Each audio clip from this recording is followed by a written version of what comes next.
దురదృష్టవశాత్తు సిద్దిపేట 220 కేవీ సబ్స్టేషన్లో అగ్ని ప్రమాదం జరిగిందని మంత్రి పొన్నం ప్రభాకర్ గౌడ్ అన్నారు. వెంటనే ట్రాన్స్కో అధికారులు చర్యలు చేపట్టి ప్రమాదంను పక్కవాటికి విస్తరించకుండా నివారించడం జరిగిందని, అందుకు వారిని అభినందిస్తున్నామని మంత్రి తెలిపారు. 30 సంవత్సరాల క్రితం పెట్టిన సిస్టమ్ కాబట్టి ప్రమాదం చోటు చేసుకుందని మంత్రి తెలిపారు. రైతులకు, వినియోగదారులకు ఎలాంటి ఇబ్బంది కలగకుండా విద్యుత్ను పునరుద్ధరించడం జరిగిందని మంత్రి తెలిపారు. ఉదయం మంత్రి వచ్చే సమయంలో కూడా మంటలు, పొగలు వస్తున్నాయన్నారు. ఫైర్ సిబ్బంది ఆర్పుతున్నారు. సంఘటన స్థల పరిశీలన అనంతరం మంత్రి మీడియాతో మాట్లాడారు. అగ్ని ప్రమాదంపై పూర్తి స్థాయిలో విచారణ జరిపించనున్నట్లు మంత్రి తెలిపారు. సిద్దిపేట నుండి కాకుండా రామాయంపేట, సిరిసిల్ల, కరీంనగర్ నుండి ఫైర్ కంట్రోల్ ఫోమ్ తెప్పించి మంటలను అదుపులోకి తీసుకొచ్చారని తెలిపారు. రైతులకు 3 ఫేజ్ కరెంటు యథావిధిగా అందేలా చూడాలని విద్యుత్ శాఖ అధికారులకు సూచించారు. వారి వెంట జిల్లా కలెక్టర్ ప్రశాంత్ జీవన్ పాటిల్, విద్యుత్ శాఖ అధికారులు, కాంగ్రెస్ నాయకులు పలువురు ఉన్నారు.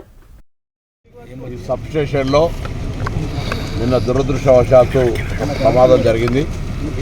అది జరిగిన వెంటనే ట్రాన్స్కోకు సంబంధించిన డైరెక్టర్, టెక్నికల్ డైరెక్టర్ జగత్ రెడ్డి గారు, జిల్లా కలెక్టర్ గారు, ఇక్కడ సూపరింటెండెంట్ గారు అందరూ కూడా వెంటనే స్పందించి దాన్ని మిగతా పక్కనున్నటువంటి 100 మెగావాట్, దాని తర్వాత 160 మెగావాట్కి సంబంధించి ఎక్కడ కూడా ఇబ్బంది కలగకుండా ఫస్ట్ ఫైర్ నాట్ ఎక్స్పాండ్ కాకుండా చేపట్టడము, ఈ జరిగిన నష్టాన్ని తిరిగి ఏదైతే పవర్ అది చూసినటువంటి వాళ్ళు ఎవరు కూడా 2-3 రోజుల దాకా కరెంట్ రాదు అనుకునే పరిస్థితులలో వెంటనే ప్రత్యామ్నాయ చర్యలు చేపట్టి ఈవెందో రైతులకు కూడా ఈరోజు మార్నింగ్ నుంచి మళ్ళీ 3 ఫేజ్ కరెంట్ ఇచ్చే విధంగా చర్యలు తీసుకోవడం జరిగింది. దాని యొక్క లైఫ్ స్పాన్ ఏదైతే అగ్ని ప్రమాదానికి గురైందో దానికి సంబంధించినటువంటి దాదాపు 20-30 ఏళ్ల కింద పెట్టినటువంటి సిస్టమ్ అది.